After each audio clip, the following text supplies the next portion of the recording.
Slowly he walked, reluctant to get out of bed. But T-Rex, it's Mayday, Mayday, Mayday! What does that mean, Mayday, Mayday? Planted some more seeds the eve of Mayday. There is Steve all ready to go out the door. Or is he? Looks a little tired today. A number of traditions and or superstitions are played out on what's also called Cross-Quarter Day. Cross-Quarter Day, Mayday, Rabbit Rabbit. Lots of traditions and superstitions. 48 degrees, 7:56 on May 1st. Slowly they walked out into the new day and new month. Another tradition, Rabbit Rabbit. Do we see any? Don't see any. Do see some brighter skies. Do still have a breeze coming in off the ocean. And speaking of Mayday, Mayday, had to turn the heat on. Well, actually, I didn't turn the heat on. The heat just came on in the house this morning. The thermostat was set at 65. And so it's cooled back down below 65 in the house. 48 degrees outside. Actually, you know what? My weather station is actually working this morning. It's been troublesome. Yeah, I admit it. But the Tempest says 45 degrees with a wind from the east. The Tempest, it's high tech. I prefer the low tech. Which way is the crow pointing this morning? Let's look carefully to the east. And what's over to the, hey, there's a rabbit, rabbit. T-Rex missed it. To the east, breaks of sunshine above the Atlantic Ocean. In the Atlantic Ocean, the water temperature at the Boston buoy is 46 degrees. And lo and behold, the temperature at Logan Airport, also 46 degrees. Jets are taking off again. Yeah, thank you, Glenn, for identifying that was an Airbus 380, something like that went over my head 2 days ago, and more. Thank you. I love the comments coming in. Getting a comment from somebody near Mexico City. Thank you for watching, saying there's a heat wave going on in Mexico City. There certainly is a lot of heat across the central part of the nation, and that is a huge problem. Severe weather outbreak again today after it was a little less intense on Monday. Yesterday, another just round of terrible tornadoes and some amazing imagery coming out. Aaron Ajak, he's an incredible chaser, tracked down 2 different tornadoes. I think they were 2 different tornadoes. One initially looked like a dust devil, didn't even have rain or hail or lightning with it, but then later on, he moved over, and I don't know if it's the same one. This one in Oklahoma, Westmoreland, Oklahoma. That one certainly looked like a more traditional and really scary tornado. And while we're on the subject, last night, Tucker Antico works on TV right here in Boston. I've known him since he was about 12 years old, and he put out a tweet last night about a tornado that was stationary in Oklahoma. He said 260-mile-an-hour gate-to-gate shear. You can follow his thread for the nomenclature and what all this meant. Occluded an eye of a tornado. A tornado is stationary. An incredibly powerful tornado stalled, and usually tornadoes are cyclonic, but he said there were a couple of anti-cyclonic tornadoes also embedded in that tornado signature on his radar yesterday. And he was doing all that from his office right over there in Dedham, right over there. And Tucker grew up right over there. And he came to visit me when he was about 10 years old, and now look at him, professional on TV and one of the smartest meteorologists, the up-and-coming, the future sort of Jim Cantori type people, and really proud to know you, Tucker. Anyhow, yesterday I was out here just amazed by the sky waves, and I wanted to talk about a lot of things here today, including the weather forecast, which is not easy because we're just north of the boundary. The temperature and dew point map, get back to what's going on here. Temperature and dew point map with the 43 over 43 and so many stations there in Maine. That is a foggy situation. And here's the web camera in New Hampshire at the headquarters of Yankee Magazine and the Old Farmer's Almanac. Fog. Fog is what happens when the temperature and the dew point are together. And at the Old Farmer's Almanac, there's a great article on what Mayday is. Mayday, quarter day, is the halfway point between the vernal equinox and the summer solstice, and we're supposed to celebrate the beginning of the real spring weather today, although it's cooler. And it says, wash your face in dew for good luck. All right, Steve, can I wash your face with dew? Do you mind? Yeah, that means good luck. T-Rex, come here. I want to wash your face with dew. We'll do the weather forecast here eventually. All right, I'll wash my face with dew.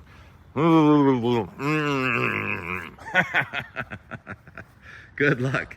And lots of festivities, in Europe. They have the maypoles and the maypole dances and the flowers. And we used to do that when we were young. That was really fun, doing the Mayday flower bouquet and put yellow flowers on the door. Anyhow, it did rain a little bit, according to my tempest. My tempest up there said 0.04, and we got 0.06 down in here. So we'll call it a 0.05. Add them up and divide by 2. And Angela, yeah, sure, I would love to give you these pussy willows, but I don't think they would grow in your yard because you need a sort of a wet soil. And we're on the side of a hill, so I have the wetness coming down below my pussy willows, and I keep this one very wet. Look at how wet it is. It's soaked, so I could plant you a pussy willow, but I don't think it would live. They're on the higher ground of South Dennis where we're all dry there. Anyhow, okay, so let's see. We've done Rabbit, Mayday. I put in some more peas yesterday, Jeff. You're right. My peas were not performing up to par. What good are subpar peas? What is this? See, now that's a weed. That is, I'm not sure. Is that a knotweed? I don't think it's a knotweed. And that's all dill. The dill will be thinned out. The lettuce is looking good. And there is a pea that's doing fine, but there aren't many of them. But now I planted about 100 more. I know you were curious about that. All right, on to the weather. The boundary is south of us right now. We're still on the south end of this massive 1040 high. And as it only slowly goes away, we're going to get a warm front coming into western New England this morning. Neil in Connecticut has sunshine and over the Connecticut River in Haddam. I'm like, wow, where'd that come from? So I had to look at the satellite imagery, and sure enough, look at the satellite imagery. There's a little break in the cloud there in southern Connecticut, and you can really make out the rain that was over Cape Cod and another front over New York. That's sort of the boundary between that warm and humid air that's well off to the south.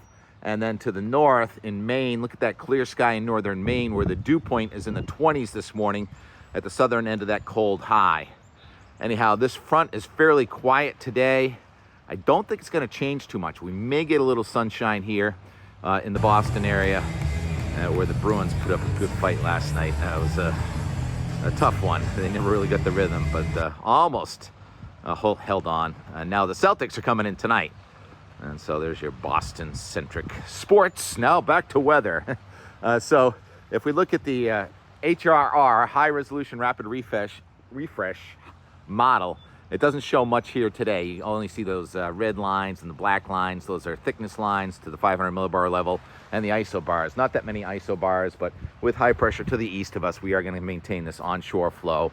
Inland, southwestern New England may get to 70 there where the sun was out, but otherwise we're going to be mostly in the 50s again today. If that, right at the beach, may even stay in the 40s. And then tomorrow, here it comes, a little low. Look at that low coming in from the northwest, traveling to the southeast, running into a block. And north of that low, it's only about 1,010, 1,011. It's actually weakening. Stop it right there at 19Z. Excuse me, 19 minus 4 is 15, minus 12 is 3 p.m. That's what we have to do, even on live TV, to do the math. 3 p.m. tomorrow, there's low pressure very close to, say, Concord, New Hampshire. To the north of that low, the air is coming in from the east and southeast, and it's chilly and it's wet with temperatures in the 40s. To the southwest of that low, the temperature is going to jump where the sun comes out and the wind is from the west into the 70s. So it's a really tough forecast for tomorrow. It could be 70 degrees in Worcester, Massachusetts, Sterling, Massachusetts, and 45 degrees in Portland, Maine. And if that low tracks a little farther north or a little farther south, that's going to make a huge difference in your temperature tomorrow and where it rains. Right now, it looks like most of that rain wants to stay to the north of the low, and then it would pull a colder front back down. So what that means is warm front tomorrow morning, cold front tomorrow afternoon, and then back in the cooler air with wind from the north and northeast again by Friday and into much of the weekend. So that's a tough call. I think that's probably going to adjust a little south. If this were winter, it would make the difference between snowing and sunny tomorrow afternoon. Thank goodness it's quarter day. Mayday, Mayday. All right, so let's go on after that. The sterling, I should show you the sterling 3 to 5 day. I think it's representative, and it does show that spike up to near 73 or 4 tomorrow. Red line is the temperature, blue line is the dew point. Note the temperature and the dew point come back together each evening and overnight. So each morning, low clouds and maybe fog, and then it's only going to slowly burn off. And there are some changes to the weekend forecast. Saturday's getting better and better, Friday and Saturday. Are we going to go skiing at Sugarloaf Weir? What do you think? Now let's go to the euro. And the euro, you can see it's a bigger picture, wider scale. The low that comes into New England and kind of takes it right there and moves off east of us. We're back in the cooler flow, and then you can't really make it out. All those black lines. It's high pressure in southeastern Canada and an onshore flow. So I would go with about 60 near the shore maybe, and probably 70 inland later Friday into Saturday. And then here comes a front on Sunday. Sunday now, it looks a little better. It looks like it's dry in the morning. Less of a warm front off to the south. So we'll be on the cooler side, and showers will be developing from west to east. First, it looked like it was going to rain only at the south coast and dry north. And now, as we get closer, the confidence is higher that it looks like just showers and maybe a thunderstorm in the afternoon. Elevated convection, they call it, like we had yesterday. And then it gets cooler here, maybe with a west wind Monday. After that front goes by, Monday starts wet and then ends up dry. And we get a wind from the west. That should warm us up, even though technically it's cold air advection, cooler air mass. But if the wind is from the west and the sun is out, that means a lot warmer than when the wind is from the east and you have clouds. So that's Monday, Tuesday. And yesterday we talked about that 570 coming at us Wednesday, Thursday. The 570 being where it could be 90 degrees. That thickness line, the red line, looks like it's going to stay south of New England now. That was our hunch yesterday, that low, the middle of next week, Thursday or so, would bring a pretty good dose of rain here, with the hot air being cut off just to the south, and would be on the cooler side and the wet side. Kind of classic New England May chill. And it could adjust either way, but for now, the guidance is trending colder again. After all, right now, with this air coming in off the ocean, this is the third week in a row with a Wednesday backdoor cold front, and we may do it again next Wednesday. Everything has rhythm. Everything works in waves. All right? So I'll do one more thing with the weather here. Add up all the rainfall off and on. More off than on, certainly today, and southwestern New England more off than on tomorrow, and then more off Friday, Saturday. Sunday, here comes some showers, then the rain shuts off again, and then middle of next week, second half of next week, more rain, 1 to 2 inches of rain possible in general. You know, anytime you get convection, somebody can get a lot more than that, like happened yesterday morning. But in other words, it does not look like any threat of drought around here, and we are saturated. That warm pile has never been wetter, between me watering it occasionally, but not much though. It is so dense, that stuff is so heavy and hard to move because of all the rain we've had in the last 12 months. So fortunately, no flooding in our forecast. And there is snow coming to Montana and Wyoming, by the way, I should mention. So if anyone wants to go on a powder trip to Montana, I don't know what's still open, but I know Sugarloaf and Sugarbush and Jay and Killington are open this weekend. Now to the and more yesterday, fascinating sky waves. You know, when I teach meteorology, I say if you use the word the sun or gravity in any description of any dynamic of weather, you are going to get partial credit. So these are sort of gravity waves, the cooler air at the surface below warmer air aloft. It creates almost like this cap, and the wind kind of just gently rubs the top of the cap and creates these undulating timeout. Getting photobombed by what looks like a raven. I gotta tell the difference between ravens and crows. I think we just have crows around here. Ravens are more mountainous, but that was a big crow. Big one. And I think I saw an eagle yesterday too. So the difference in these kind of waves that we're talking about yesterday, one of them are called aspertus. I hope I pronounced that right. Asperteris. I'm a tiny bit dyslexic. It's true, so when I visualize a word, it doesn't come out right. And undulatus, undulating clouds yesterday. Fascinating. And waves of fish and birds. The herring are teeming here in Weymouth, and the cormorants were having their all-you-could-eat buffet. As the herring run to Whitman's Pond here in Weymouth, one of the most prodigious herring runs in all of the nation. Anyhow, nope, I'm never going to be able to tighten these up, Joe. Sorry. It's just too fun doing what I do. T-Rex, they love you too. And more. 2:30 update. Last day of April, Tuesday, April 30th. Sun is trying. Look at those sky waves, just gorgeous. Altocumulus asperatus. See the plane in there? You can always hear a plane here. More waves in the sky than in the water. Nice, quiet, gray day. And there goes the Bluefin Robotics vessel. They are some of the world's leading unmanned underwater surveillance vehicles. Those submarines with radars. Don't see one on there right now. T-Rex, say hey to Jim Cantori. Come on, let's go out the door. Do some weather and more. This way, Rex. Look at this. Sky. Just unbelievable. How can we ever look away from the sky? How did we ever get through school? Asperatus or undulatus? What do you think? Oh my gosh. Appreciate your texting. Should be talking on the phone and FaceTiming. And Steve, say hello to Jim. Baby eagle, think? Shoot, where'd it go? I think it's a baby eagle.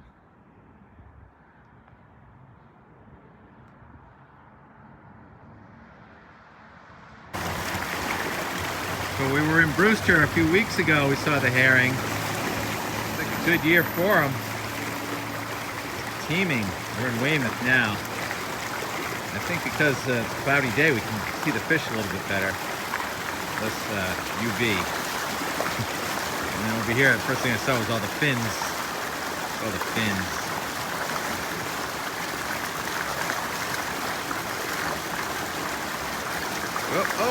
Oh! Come around and try again. Right up here. Let me just go right up that ladder again.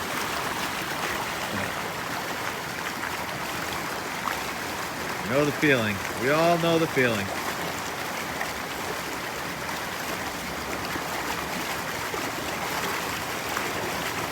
couple hundred years ago, this was the #1 herring spawning river in Massachusetts. #2 was Bass River. Yep. I guess the herring and I have similar DNA, don't we? Stirring it up, going in circles. Which way is up, which way is down?